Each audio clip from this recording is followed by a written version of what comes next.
How are you? Welcome to Critical Moves of Telesur. The electoral year has begun in the United States. The race for the White House will be defined in November 3rd, and there are some ups and downs. So far, the candidates of the Democratic Party are confronting themselves to see which one is going to be confronting President Trump. Who is going to win this time, regardless of the short time? In what context does this come? How does the world see these elections? Let's see. This is what we're going to be analyzing today. Let's see all of the statements of the primaries from the Democratic Party. We also have some words of the current president. Let me say that this victory is the beginning of the end of Donald Trump. With this victory and the one of Iowa, we're going to Nevada, North Carolina, and we're going to win in those states. I can say them with total certainty, and I'm speaking for all of the candidates of the Democratic Party. Whoever may win, we will work together, we will join, and we will beat the most dangerous president in the history of the U.S. Our campaign is not just about beating President Trump, but it's about transforming this country. We have to take on the big companies. It's about having the courage to take on. And this time, they say that we should go with the status quo. But where's the rest? Most of the Americans are not represented in these positions. We have to defeat this president. We have to tearing down anybody who doesn't agree with us. Trump speaks of the economic growth. It say that it's the growth is. He says it's up to him, but it isn't. This already came from before. I will ensure that he will not be the president for the next 4 years, and we know that the middle class is not happy. The middle class person feels the concern. The question that we have is, will it be a long battle and the repetitions of the old fights we had, or can we find a new way to come together? Senator Sanders and Mayor Buttigieg are great candidates. Anybody would be a better president of President Trump. But if we're going to beat Donald Trump in November, we're going to need a great participation within our party. And for that, we need a candidate that can form the widest coalition in our party. Bernie apparently is doing well. People like his message. There's a group that are probably do support him, and whoever it is, we will support him. With your help, November 3rd, we will go over the Democrats. I've heard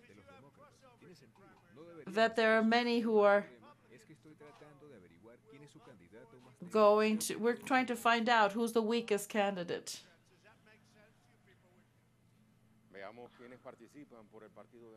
Let's see who's in the race for the Democratic Party. Joe Biden, 76 years old. He was senator for Delaware for more than 3 decades before he was the vice president of Barack Obama in 2009.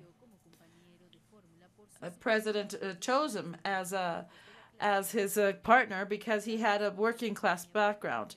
Biden offers to bring back the middle class, invest in federal investment, and that public universities be free. Elizabeth Warren has been the favorite of the left-right, and she's asking for more regulation on the financial system after the 2008 crisis. Her candidacy is based on having more taxes, and Bernie Sanders, the Vermont senator, is calling himself a socialist Democrat and is willing to try it once again. He has centered his campaign in having universal care, health care, increase taxes on the wealthiest, and increase the the lower wage. Pete Buttigieg, 38 years old, he went to war in Iraq, and he's openly gay. He wants to reform the politics in the U.S. and defend the rights of everybody. Mike Bloomberg, born in Massachusetts, he's 78 years old, and he began his career as a Wall Street tycoon. He's one of the wealthiest men in the United States. He's got like $54 billion. He has centered his campaign on climate change and migration. Amy Klobuchar, she's 59 years old. She's been 3 times in the legislature, and she has shown her capacity of gaining votes. She has focused her campaign in more mental health programs, lowering health programs. Tom Steyer, he's also multimillionaire, 62 years old, used to fight for liberal causes. He defended the cause against Trump, and he proposed all of his proposals on climate change and sanity. Tulsi Gabbard, she's 30 years old. She's a candidate, hard to determine. Among her focal points are her promise to put an end to the interventionist foreign affair campaign. And to better understand what we're talking about, let's see a map of the complex electoral system. United States is a complex electoral system. This would be the 59 elections, and they will be held on November 3rd of the 2020. They're normally simultaneous processes where, along with the president seat, we have to elect senators and of the House of Representatives. President and vice president come together, and the president and every state has their own result. With the primaries, after the primaries, there's 2 candidates left. Everybody who's over 18 years old and can vote, both for the primaries and for the final one, and they have to register as voters. Every state has the option to do primaries or caucuses. Caucuses are assemblies with the voters that are registered, and what they do is they vote for their candidate. This will happen in Iowa and Nevada. The Iowa caucus is very important because it's the first one, so it's seen as an indicator that may push forward or just drown the candidates. On the other hand, the primaries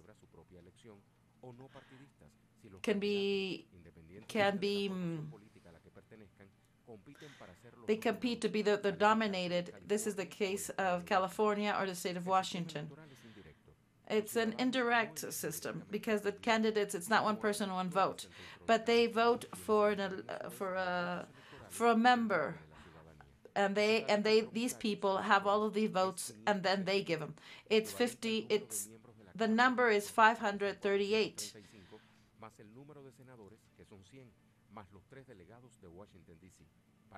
To win the elections, you have to have at least 270 of the votes that not necessarily have to coincide with the popular vote. In the case that nobody has the popular vote,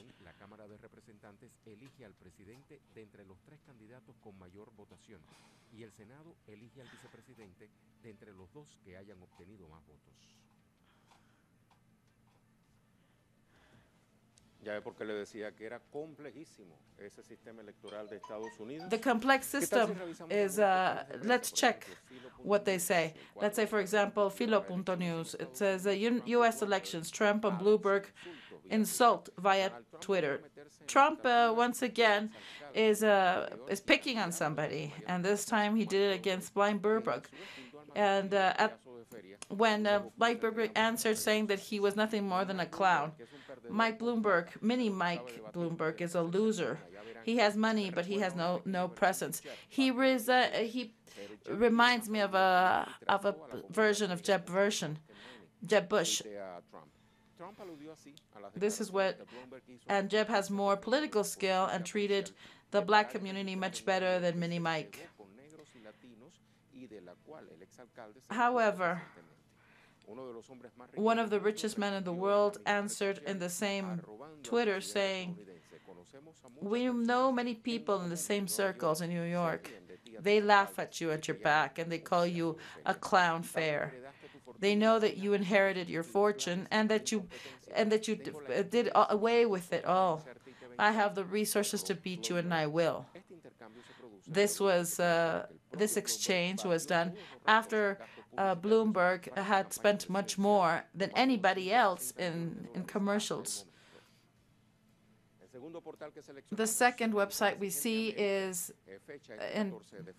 Intransigente America, a poll that speaks that the American distrust the elections of the U.S.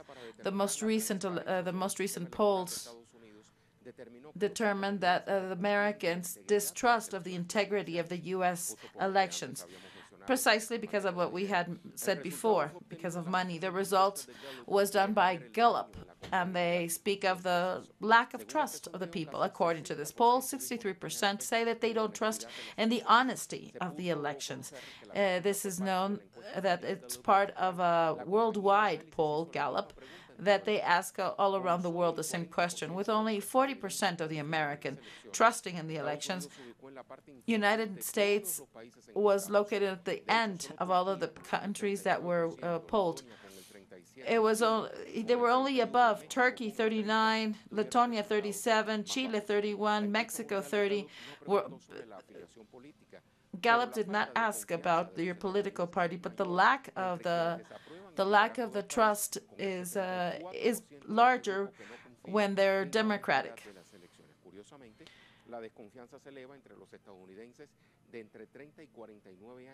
The electors from 30 to 40 years old are the ones that trust the less. Other impressive results that the poll revealed is that the last time that the Americans had trust in their elections was in 2009.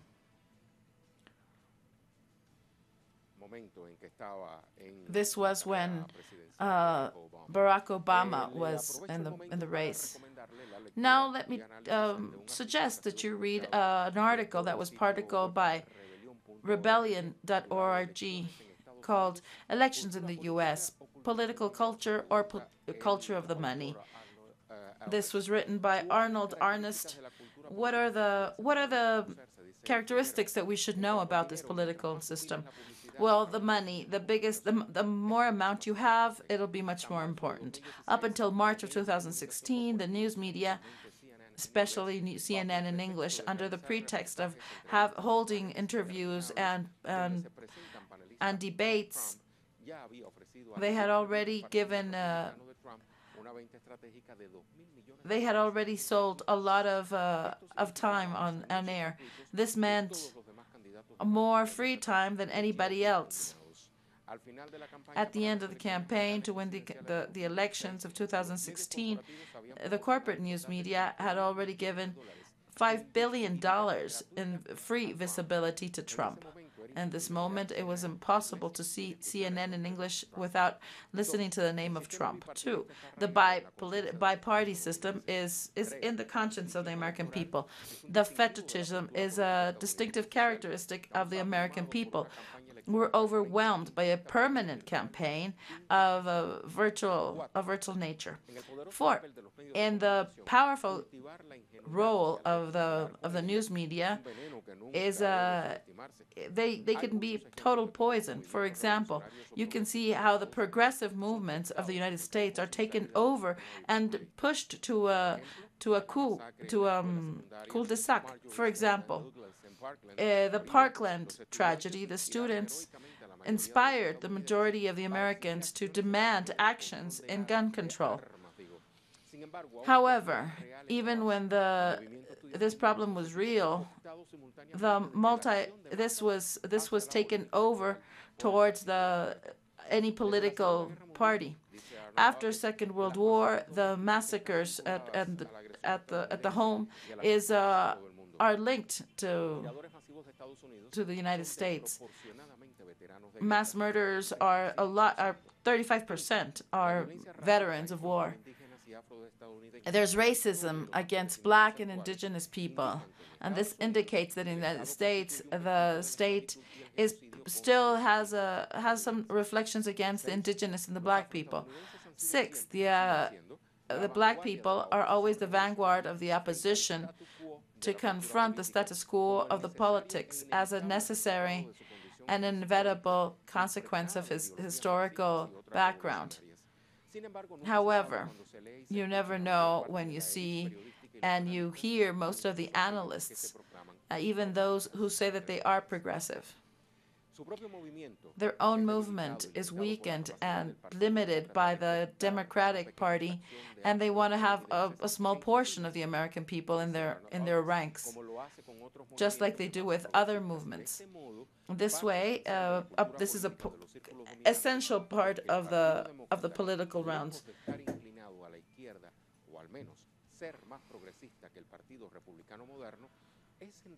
They are really a cemetery of the advance of a true alternative left wing.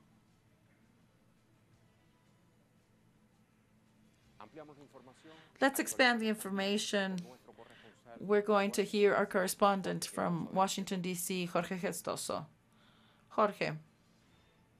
Muchas gracias. Thank you very much. Bernie Sanders, after declaring himself the winner in Iowa and his New Hampshire triumph, he is perceived as the uncomfortable winner of the party, even by his own party. Because when he defines himself as a social democrat, they see him as an unviable candidate to win over Trump. That's why they try to sabotage him, and they try to go for more moderate candidates like Biden and Buttigieg. However, they have less resources than Bernie. And with the upcoming Nevada and Super Tuesday in North Carolina, they need a lot of resources. With this, we can see that the moderate option would be Michael Bloomberg. He's the sixth wealthiest man in the world. He's got $60 billion, and he has already invested $300 million on a campaign nationwide. And he already has results.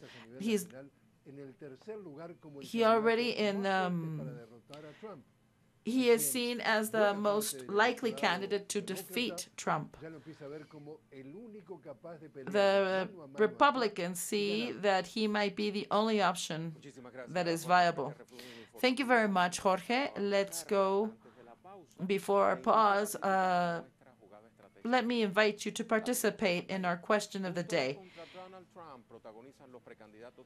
Everyone against Donald Trump on this primaries and with the upcoming November 3rd elections, will they be able, with this strategy, to get Trump out of the way that was able to get rid of impeachment? Participate with us. We want to know your opinion. We'll be right back.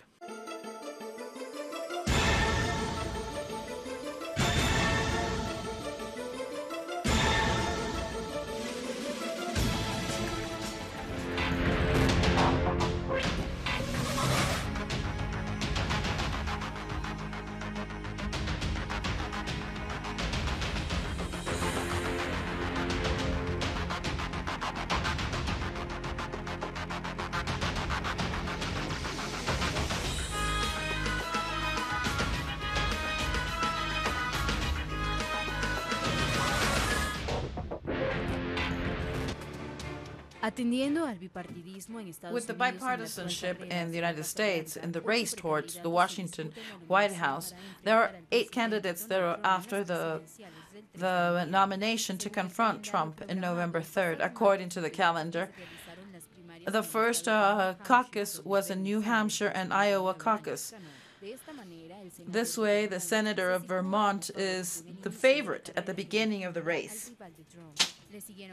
After him came Pete Buttigieg, 38 years old, who is following by a small margin. And in third place is Amy Klobuchar. We still have a lot more process. And what we had before was Trump getting acquitted from the impeachment that was just held. Analysts agree that Biden was the most affected by this indictment on Trump. On the 22nd of this day will be the next primaries, which is going to be Nevada, then South Carolina, and then Super Tuesday, where 16 states hold their elections at the same time. Let's begin with the analysis in our critical moves. We have from Mexico Dr. Iván Iturbe Carvajal. He's a specialist in political communication. Welcome, Professor. And from Mexico, Adolfo Laborde Carranco. He's also an investigator, scholar. I'm very happy to have you both on our program. They're just on the border with the United States, and from one way or the other, this process will affect them. How do you see them up until now, the beginning of this electoral process?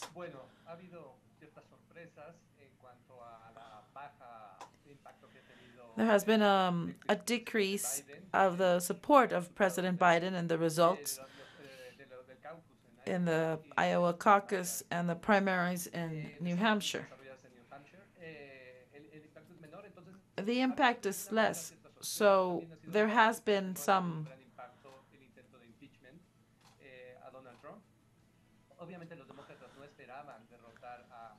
The Democrats did not expect to have a concrete Democratic candidate.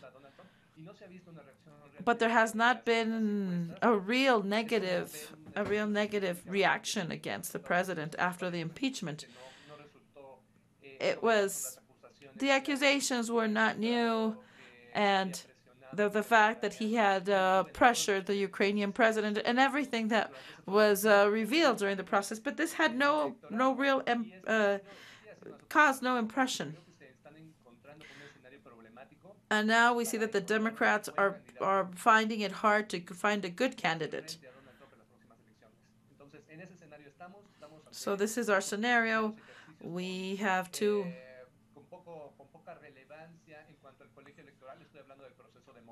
Now the democratic process is going to be up the hill. We have just played 60 delegates of over 300. And this is already the beginning, but we can say that it does have some impression on the candidates. And it has given such a surprise because Bernie Sanders, many expected that they had a lot of good results because it's the second time he's running for president, and he has a solid structure of young people behind him.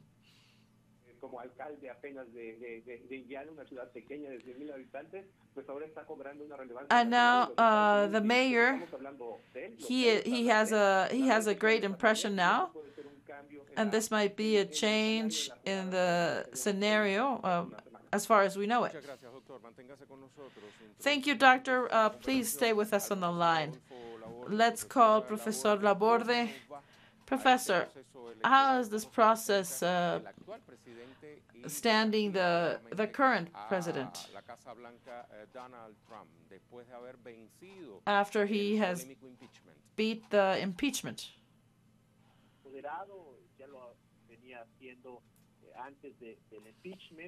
Well, even before the impeachment, we know of all of the scandals and everything that he's done.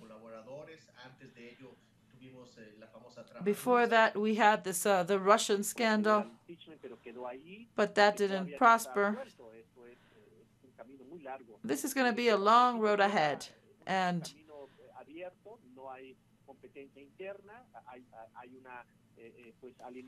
there's we see that the Republican Party is clear on what they want.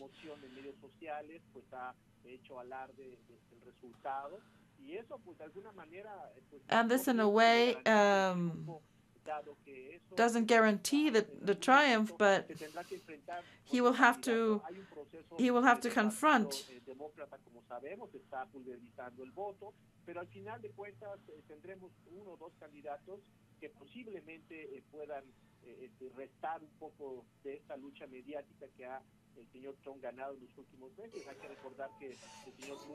We have to recall that Professor Bloomberg has already published something very hard against Trump that could seem like the narrative of his campaign. This, along with the candidate that might answer some of the interests. So this seems to be the upcoming images.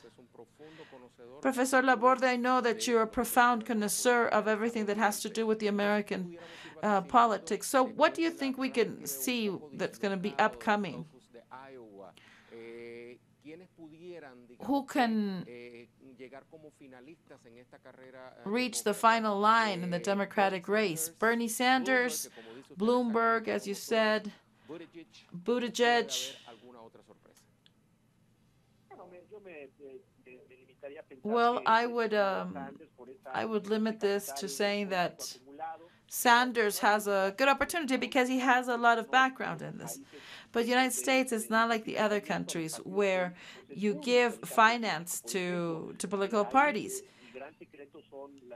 Here, in the United States, the big secret is being able to gather a lot of money and support from private citizens, because if a person or a candidate is not able to gather all of the money they need to pay breakfast, lunch, transportation, commercials, so if that's not the case, even though you're good at something, you're not going to go too far. However, Sanders does have that capacity to raise money.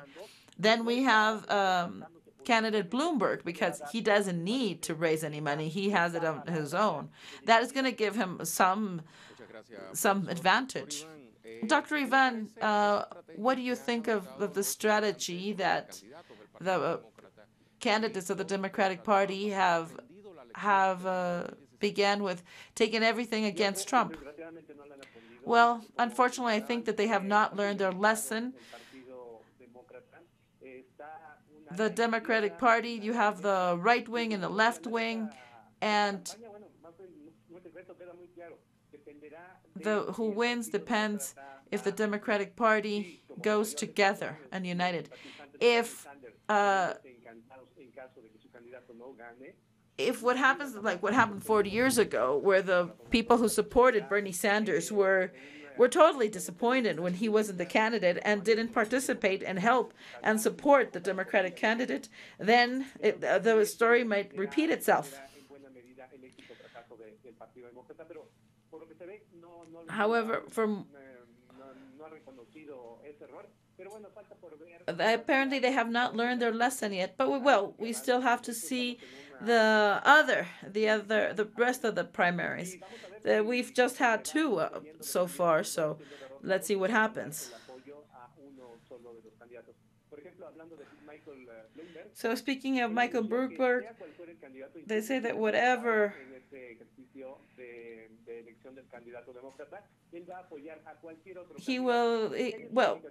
something that was nice was what Bloomberg has said, as well as Bernie, that regardless of who wins, they will support the Democratic candidate. Thank you, Dr. Ivan, for your time that you've had, you and Professor Laborde, for critical moves of Telesur. See you next time. Let's go to another pause in our critical moves. And let's go back to the question of the day. It says, everybody against Donald Trump. This is a characteristic of all of the Democratic candidates. Will this be the correct strategy to get Donald Trump out of the office? Give us your opinion. We'll be right back.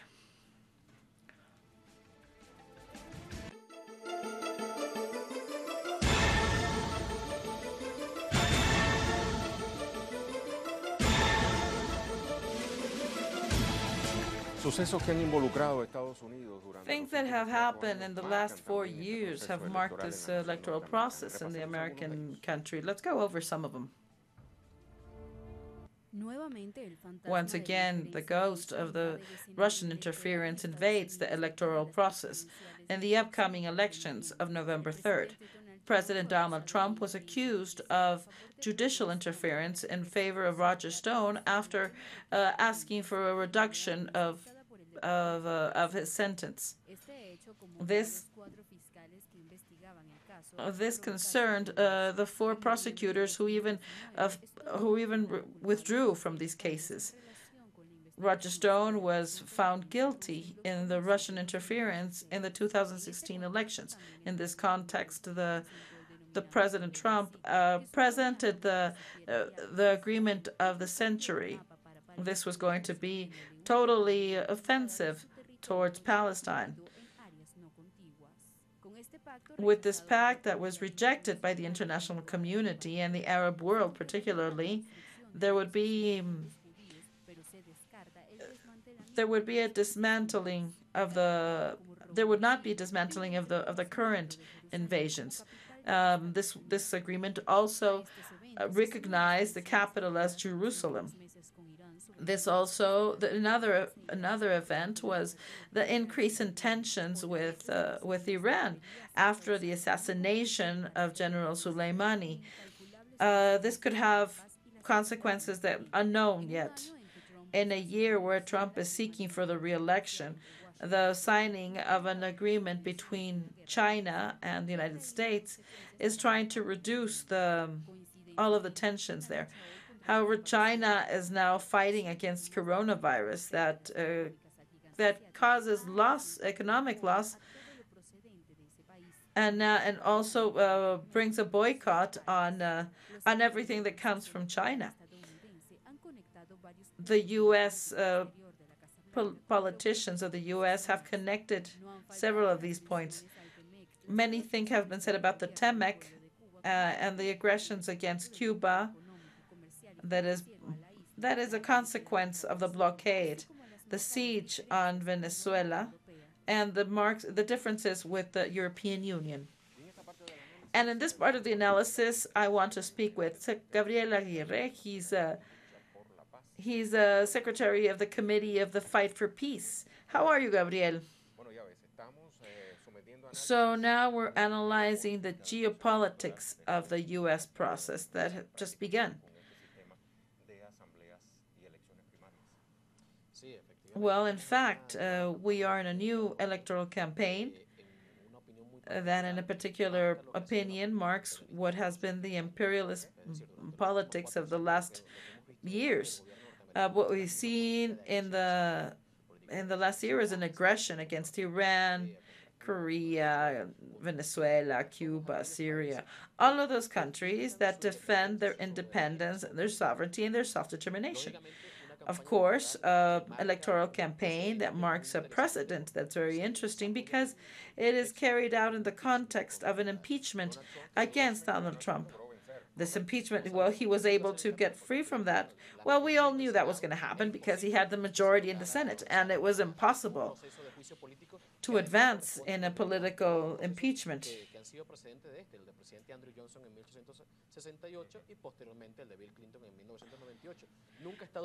The United States has been able to condemn a president.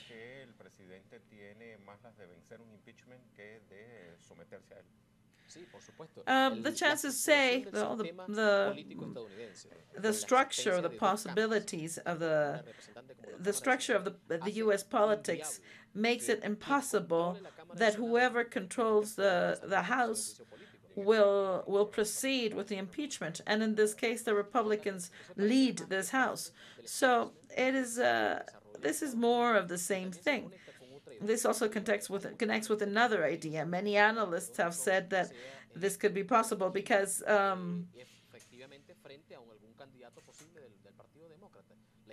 the story has proven that the only countries who have lost, the only candidates who have lost the elections have been Carter, Ford, and when presenting himself for re-election. Of course, in a very convulsed context. In the United States, they don't want to see what the workers are fighting for, and this marks a very important headstone. If we see all of the candidates have the same speech, which is about some partial reforms to the U.S. system to try to conquer the electorate. So what does it say? That the people of the U.S. have a need to advance in social rights and education, health, work rights. And this has to be shown because in the United States, apparently everybody has one policy, and this is not so. This is important because we have to show everybody how the United States also has very, very profound struggles from the citizens. Well, these reforms would just be superficial. They would not go deep down.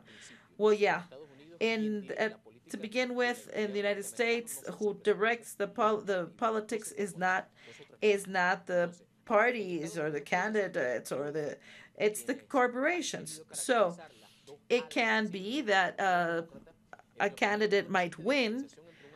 However, in my concept, there is really not a big difference between right and left.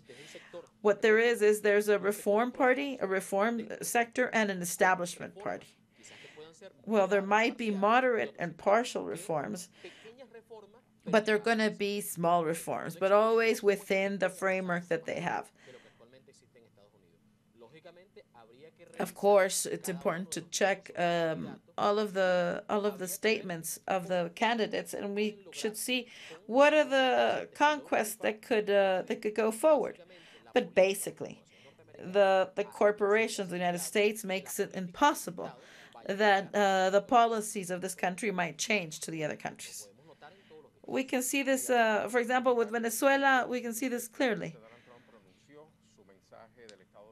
And, well, in fact, let's recall what happened in the State of the Union. He even invited the Juan Guaido, and he was benefited with this standing ovation, both of the Democratic Party as well as the Republican Party. This says this gives a message. This sends a message. So whoever is the winner of the November 3rd election, the U.S. politics towards Venezuela will not change at all. Well, nor against Venezuela or nobody else. And well, not only Venezuela, but any country that has a different way of thinking than theirs, then we're in trouble. What can we expect of these new elections? A new scenario marked by going forth with the same policies. So apparently everybody wants to show that the United States is the shining light on the top of the mountain. Now, speaking about how does the electoral process works is very complicated, and how and how different states choose in different forms. This speaks a lot about the democracy in the country. Well, yes, it's true. First of all, there's only two political parties that are authorized. Is there, and let's not forget that the two main parties are the ones who lead the politic world. On the other hand, who can vote in the caucuses? Well, you can only vote if you're registered in the party. If you're not, you can't even participate.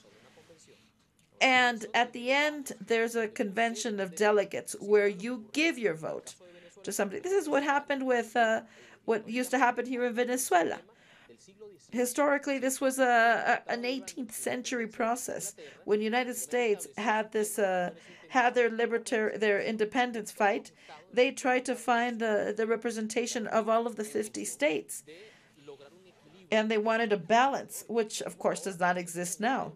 We see it with the Iowa elections. They have 41 representatives when California has over 400.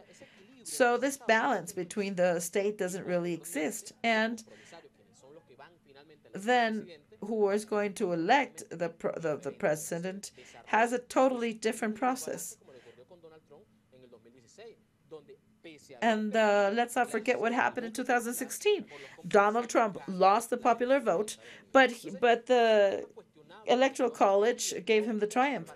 So the process is totally upside down. And let's not forget that there is no observers on this process. I've never heard that any international observer accompanies this process. And we have, and let's not forget that all of the system is built in the United States. Let's see what happened in Iowa.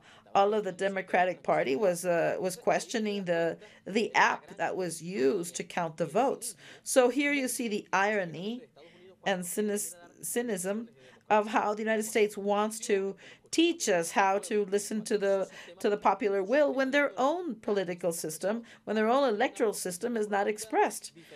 There is a profound difference with which shows that who wins the election. The election is won by who has the ability to have more money. So, of course, what we think is that the United States, regardless of who wins, will still have a hostile attitude against Venezuela. Do you think the end of the day will be Bernie against Trump? Yeah, true. And okay, let's speak about Bernie Sanders. Bernie Sanders has a socialist, a democratic socialist.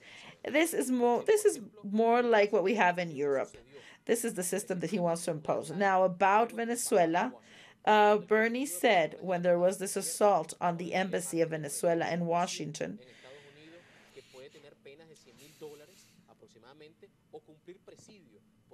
Bernie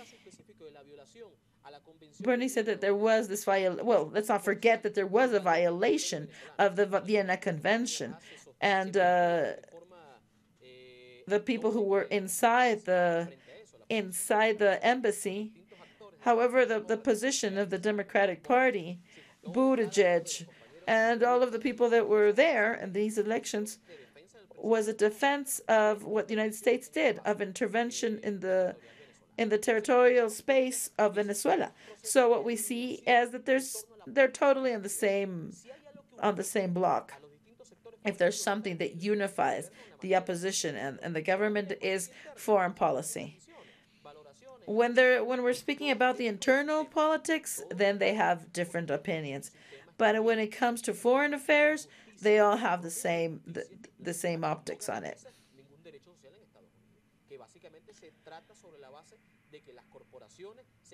Corporations are the ones who guide all of the life in the United States.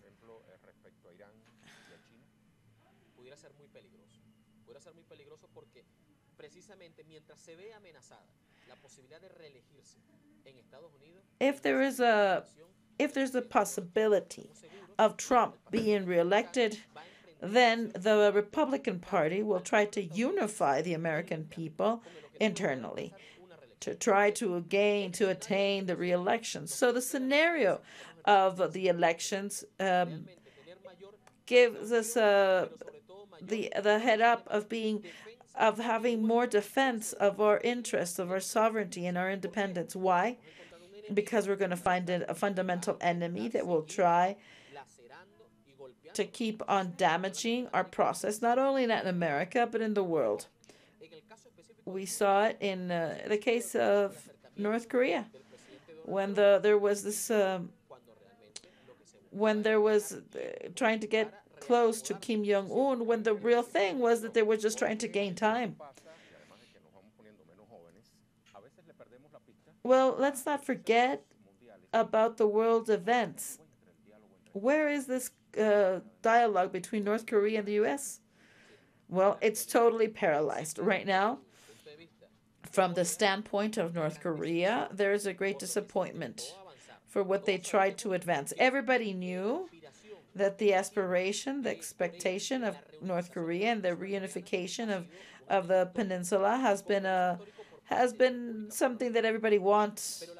However, the military presence, the presence of everything that has to do with this of this region, United States wants to contain China and contain other powerful countries. Of course, that the action that began by the United States was just to buy some time, and they wanted to show everybody that they're able to have a dialogue. But we know that it's not true, and what they did was totally false. It's right now it's a paralyzed process. We expect that that North Korea, that has all our solidarity, will continue with the development of their conquest of their people, and sooner than later, we will be able to have a Korean peninsula free from the military intervention of the U.S. Gabriel, do you think that we can await that there might be, during these months of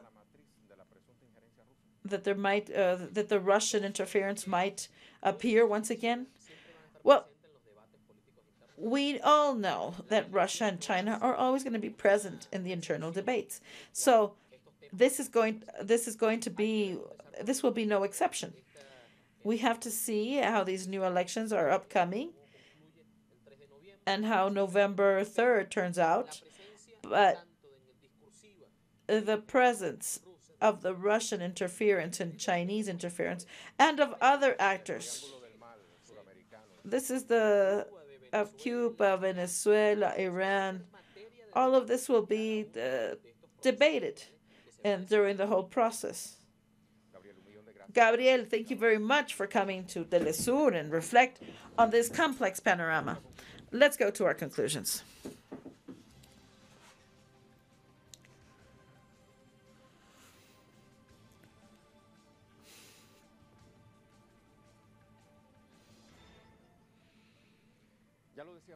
My guest already said it. Now it's still too early to know who is going to be the candidate from the Democratic Party. But there are some guidelines that we can speak of. One, apparently the Democratic Party have learned that opposed to what happened in 2016, we should all go against a single candidate. Donald Trump was freed from the impeachment, but he knows that Bernie Sanders is a strong candidate.